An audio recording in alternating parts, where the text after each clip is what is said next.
Hello student, this is the fifth part of the lesson second, the Tiger King. So let's see the story of the lesson.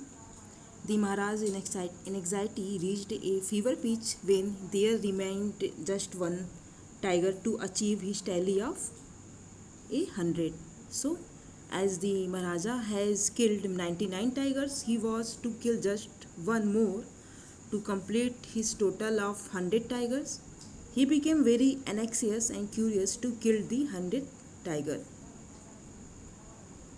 He had this one thought during the day and the same dream at night. By this time, the tiger frames had run dry even in his father-in-law's kingdom. It became impossible to locate tigers anywhere. Yet only one more was needed. If he could kill just that one single beast, the Maharajas would have no fear left. He could give up tiger hunting altogether. So, all through the day and the night, he kept on dreaming of killing the 100 tigers. Means all the time, every time throughout the day, night, he was just thinking of killing the just mere one tiger. The tiger population in the king's father-in-law's kingdom had also finished. He could not find a single tiger anywhere. The king was very desperate for one single tiger that he could hunt, after which he would give up hunting as he would not fear tigers any longer.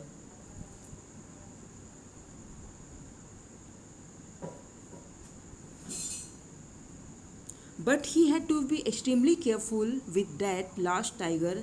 What had the last chief astrologer said? Even after killing 99 tigers, the Maharaja should beware of the 100th. True enough. The tiger was a savage beast after all. One day to be wary of it. But where was that 100th tiger to be found?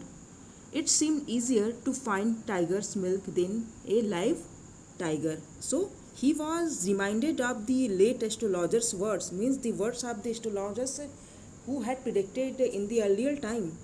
The words were still in the mind of the king that he was supposed to be very careful with the 100th tiger that he hunted, and the king agreed that tiger were uncontrolled animals and so he had to be cautious of it. But he was not able to find the 100th tiger that he could kill. The writer again creates humor by saying that it was easier to find tiger's milk in the kingdom rather than an alive tiger. Thus the Maharaja was sunk in gloom, but soon came the happy news which dispelled that gloom. In his own estate, sheep began to disappear frequently from a hillside village. It was first ascertained that this was not the work of the Khadar Mian Sahib ya Virasamy Naikar, both famed for their ability to swallow sheep whole. Surely a tiger was at work. The villagers ran to inform the Maharaja. The Maharaja announced a 3 year exemption from all taxes for that village and set out on the hunt at once. So एक student here exception means होता है freedom. So this made the king very sad. His sadness came to an end when he got the news that in a hillside village, sheep was disappearing very fast. There were two people in the kingdom. First, Khadar Mian Sahib and Virasamy Naikar, who could swallow whole sheep. As this was not their job, so it was calculated that there was a tiger at work. The villagers were very excited and they informed the king about it. The Maharaja was so happy that he exempted, he get free the villagers from all taxes for 3 years and set out to hunt this tiger. Means he was so happy that he removed all the taxes from the villagers of that estate, of his own estate, just to kill that last tiger. The tiger was not easily found. It seemed as if it had want only hid itself in order to float the Maharaja's will. The Maharaja was equally determined. He refused to leave the forest until the tiger was found. As the days passed, the Maharaja's fury and obstinacy mounted alarmingly. Many officers lost their jobs. The king could not locate the tiger easily, and it seemed as if the tiger was hidden in order to go to against the king's desire of killing the tiger. But the king was very determined. He did not leave the forest until he would find the tiger. With the passing days, he became very angry and was firm to kill the tiger. In his anger, he removed many officers from his kingdom. Means just to express his frustration of not killing the last tiger, what he did, he fired many of his officers from their jobs.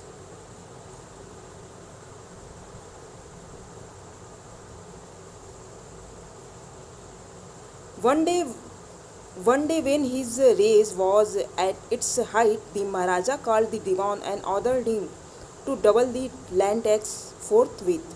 The people will become discontented, then our state too will fall a prey to the Indian National Congress. So one day in his fury, he called the minister and ordered him to increase the land taxes to double.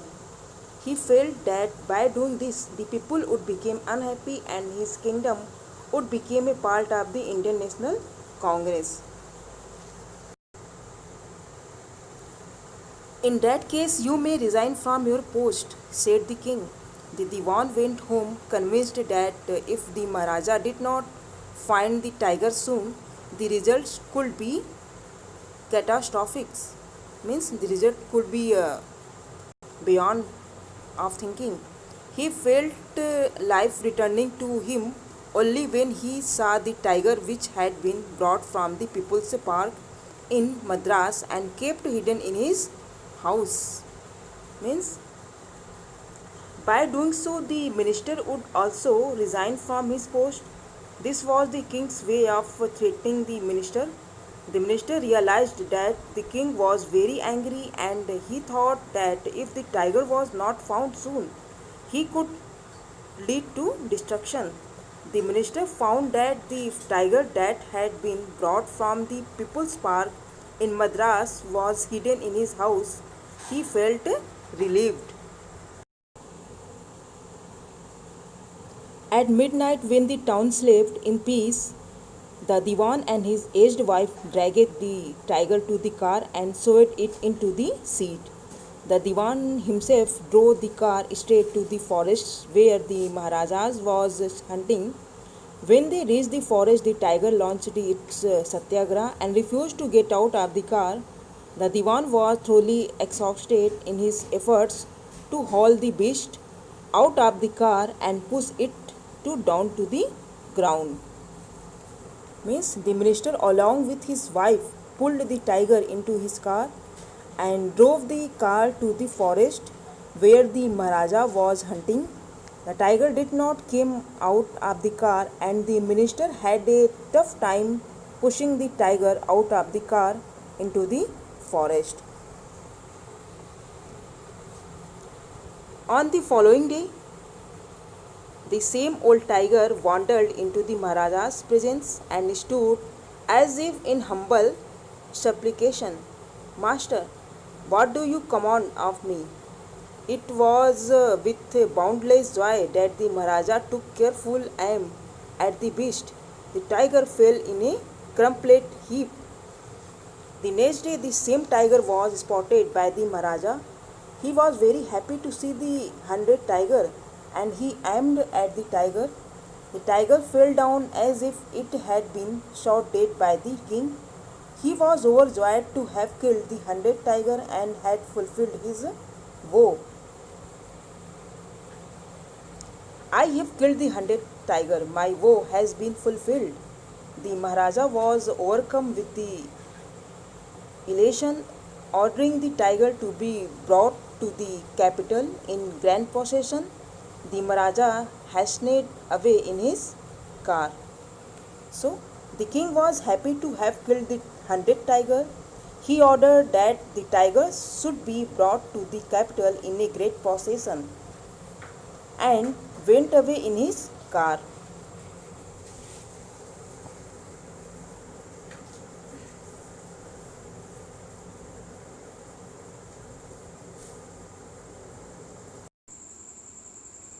After the Maharajas left, the hunter went to take a closer look at the tiger. The tiger looked back at them, rolling its eyes in bafflement. Now, when king was not there, all the minister yeah, men went to observe the tiger, whether it had killed or not. The tiger looked back to them, rolling its eyes in the bafflement. The tiger was stared back to the man. The men realized that the tiger was not dead. Now the man who was went there to observe the tiger, they got know that this did not kill. The bullet had missed it. It had fainted from the shock of the bullet whistling past. Now they realized what was happening there. Means the tiger was not killed at all, because in fact it got fainted by the crying, yeah, shouting of the bullet. The hunters wondered what they should do. Now the hunters were shocking, what surprising, what to do now. They decided that the Maharaja must not come to know that he had missed his target. If he did, they could lose their job. One of the hunter took aim from a distance of the 1 foot and shot the tiger. Now the men who were there decided that king is totally unaware of this fact that the tiger is still alive. So one of the men of them decided to dead the to shoot the king, to kill it totally. This time he killed it without missing his mark. Then, commanded by the king, the dead tiger was taken in possession through the town and buried. A tomb was erected over it. Now the tiger was certainly dead now, and it was the order from the king that the tigers buried in a public presence, and a tomb should be constructed over its grave. A few days later, the Maharaja's son's third birthday was celebrated. Until then, the Maharaja had given his entire mind over to tiger hunting. He had had no time to spare for the crown prince, but now the king turned his attention to the child. He wished to give him some special gift on his birthday. He went to the shopping center in the Pratibandhampuram and searched every shop, but couldn't find anything suitable. Finally, he spotted a wooden tiger in a toy shop and decided it was the perfect gift. So now after a few days, the Maharaja's son's third birthday was celebrated. Till that time, the king had been so engrossed in tigers hunting, means he totally come out of the hunting of the tigers, that he had never spent any time with his family. Now, as he had fulfilled his vow of killing 100 tigers, he gave his attention to his child. King Jung Jung Bahadur wanted to give a special gift to his son on his birthday, and so he went to the shopping center in Pratibandhampuram. He searched every shop but could not find any suitable gift for his son. Finally, he saw a wooden tiger in a toy shop and considered it to be the perfect gift.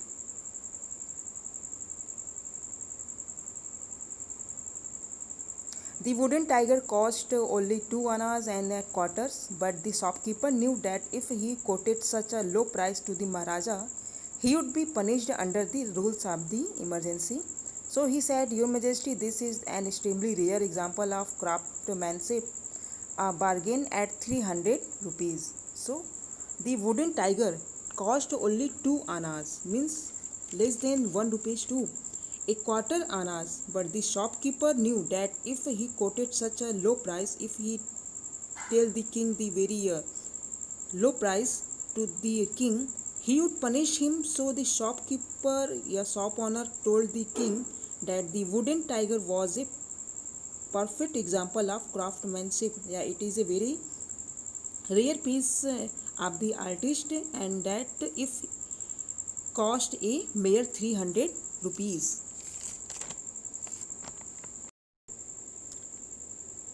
Very good.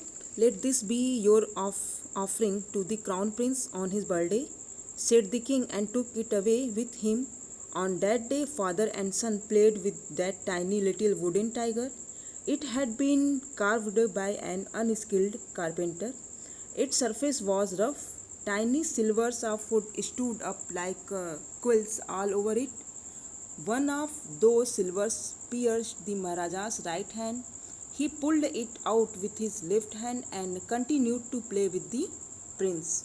So the king was very happy, and he said that this was the shop owner's gift to the crown prince. He took the tiger with him. The king and his son played with the wooden tigers. The tiger had been made by an unskilled carpenter, and it had tiny shaving of wood pricking out of it. One of the shaving pierced the Maharaja's right hand. The Maharajas pulled it out and continued to play with the prince.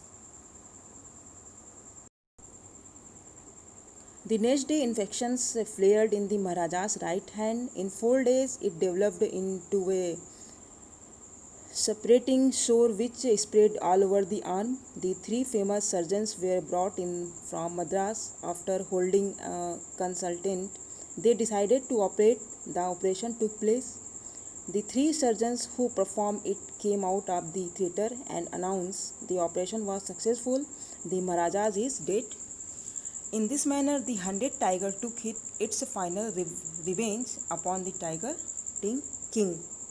So, the next day, there was a lot of infection in the Maharaja's right hand due to that shaving of wood that had pricked his hand. In a period of 4 days, the infection turned it into a wound full of pus and spread all over the king's right arm. Three famous surgeons were called from Madras, and they decided to operate upon the king.